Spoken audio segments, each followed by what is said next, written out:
एका यशस्वी पुरुषाच्या मागे एक स्त्रीचा हात असतो, पण माझ्या यशाच्या मागे साहेबांचा हात आहे. कारण त्यांच्यामुळेच आज मला हे एक पद मिळालेलं आहे आणि आनंदही खूप होत आहे आणि जिम्मेदारीही वाढलेली आहे. मी एक आई आहे, एक गृहिणी आहे, एक पत्नी आहे. आता घरचं करूनही मला परभणी शहराचा वेळ विकास करायचा आहे आणि सर्वप्रथम तर मी घंटागाडी, कचरा, पाणी पुरवठा याच्यावरती सर्वात जास्त लक्ष देणार आहे. मला जेवढं जास्तीत जास्त परभणी स्वच्छ आणि सुंदर करायची आहे आपली. आणि आता लाईटही खूप चालली, लाईटीचं नाहीये आपल्याकडे, पण त्याच्यामध्ये पण मला लक्ष द्यायचं आहे. कारण प्रत्येकाचीच अडचण आता उन्हाळ्यामुळे लाईट कंटिन्यू जात आहे आणि बाकीच्या गोष्टी तर करणारच आहे मी सगळ्याच.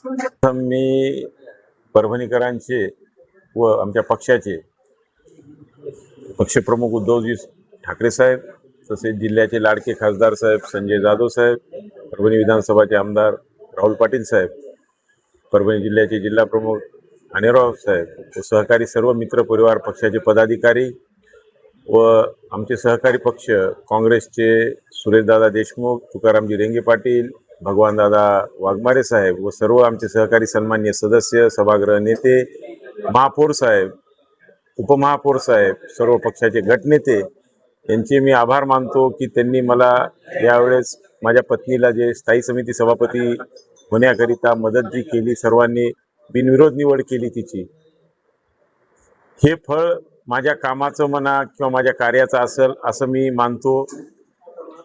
आणि महापालिकेच्या कार्यकाळात जे पद मला न मिळता माझ्या पत्नीला मिळालं याचा आनंद मला आणि स्वार्थ अभिमान आहे.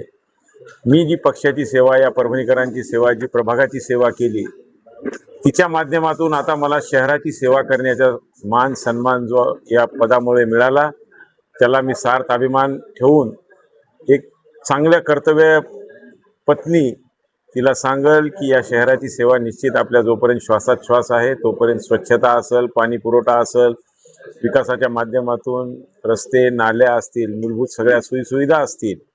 आणि मी प्रशासनालाही सूचना आणि विनंती करल की त्यांनी माझ्या पत्नीला सहकार्य करावं व ज्या काही आपल्या परभणी महापालिकेच्या अडीअडचणी असतील, जसं की पेन्शनचे पगारधारक असतील, रेग्युलर कर्मचाऱ्याच्या पगारी असतील, त्याच्यामध्ये निश्चित आम्ही शासनाचा पाठपुरावा करून तिला या गोष्टीला यश येईल एवढी आशा बाळगतो.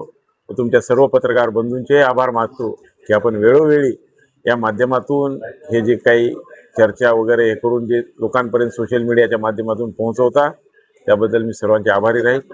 माझ्या या जनतेला सगळ्याला एवढीच विनंती करेल की काही नाही, महिलासुद्धा सक्षम आहे. आजच्या काळापेक्षा आपण इतिहासात जावं.